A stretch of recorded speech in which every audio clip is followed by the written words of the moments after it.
So you've recently ended a situationship relationship with somebody that you've identified as having a dismissive avoidant attachment style. Well, family, you've come to the right place. Welcome and welcome back to my channel. This is Dismissible Me, where I speak about situations and relationships from the perspective of somebody who has a dismissive avoidant attachment type.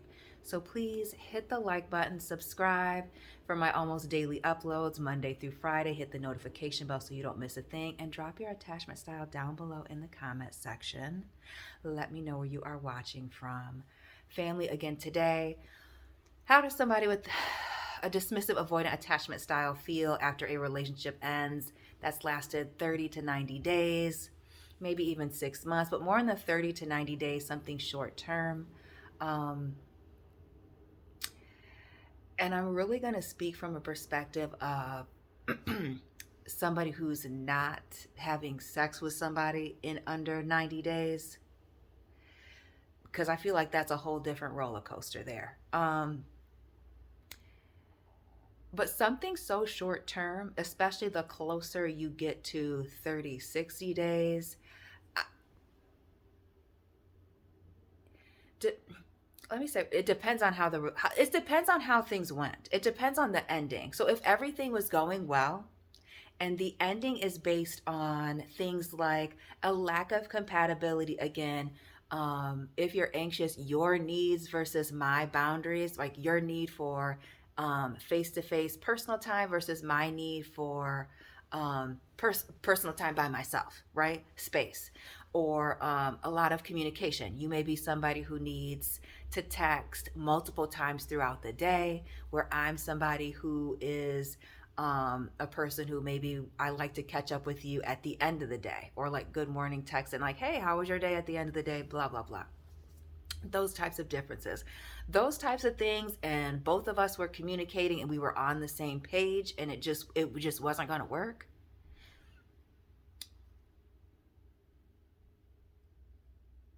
If I still like you, I still like you, right? Because I wouldn't be in the stage of I wouldn't be in a stage of having feelings for you or being in love with you. But if I liked you, I would still like you. And if I still liked you and things were ending well, I wouldn't block you. I wouldn't take you off of my social media. But I also wouldn't, not to mislead anybody, I wouldn't also be reaching out to you. If I was somebody who was liking your social media statuses, which I'm only liking your statuses if you're one of my like top 5 people, but that's a whole nother personal thing. If I was doing that before, I'm probably not going to do that anymore. I'm just going to give you space. I'm going to leave you alone totally. And again, it's because I like you. Also, you can still see me, I can still see you, though I'm not going to be looking for you or checking for you or anything like that. Again, if things end on a good note, they'll end on a good note, and I'll keep it moving, and things will just move right on along as if nothing ever happened. If things ended on a note of there was a lot of frustration,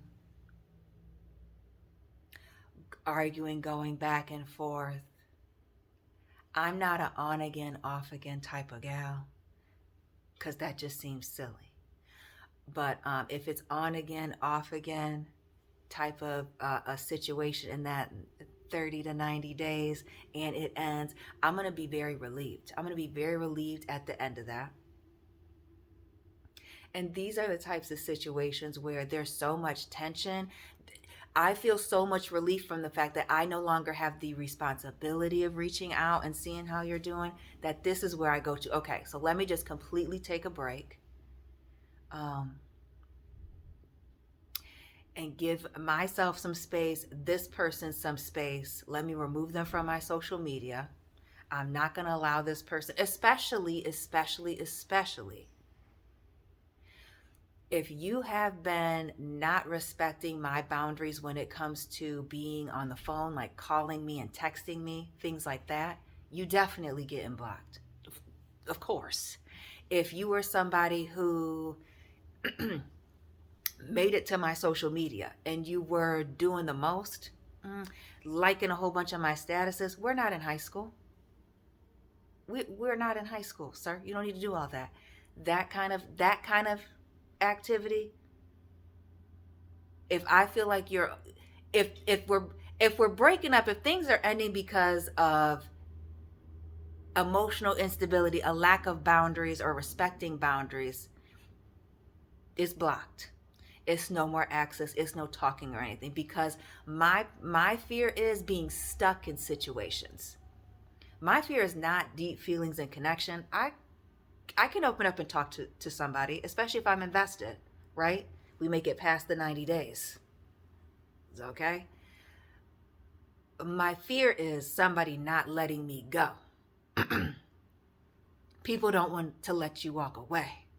They don't want to let you leave. That's the fear, but that's a video for a whole nother day. Yeah.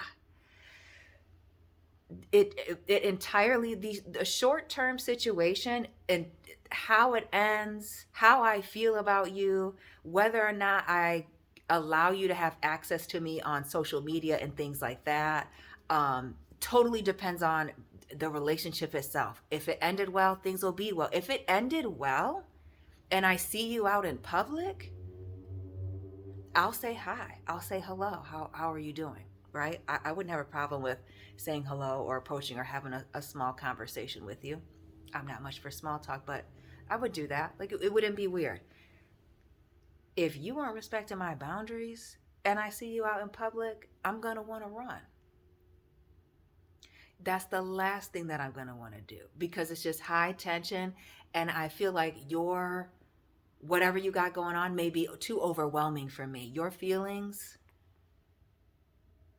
that sometimes I feel like the person that's exhibiting certain types of behaviors, they can't even handle the emotions. That's why they're trying to throw it on me. I'm going to avoid you at all costs. I will forever give you 50 feet. Yeah, because I'm a no drama type of person. Me, I'm a very cut and dry. I'm in it. I'm interested. You know what? Thank you. Thank you for your services. I had a great time. I'm no longer interested. It's very cut and dry. I don't play games. Again, people that play games and breadcrumb and aren't direct, that's a character flaw, not an attachment style issue. I continue to say that. So family, I'm not going to drag this video out. Let me know it resonated for you. Dismissive avoidants that are tapped in, let me know if that resonated for you at all. Drop your attachment styles. Let me know where you are watching from. Hit the like button, subscribe, and family, I'll be tapping in with you soon. Keep it real.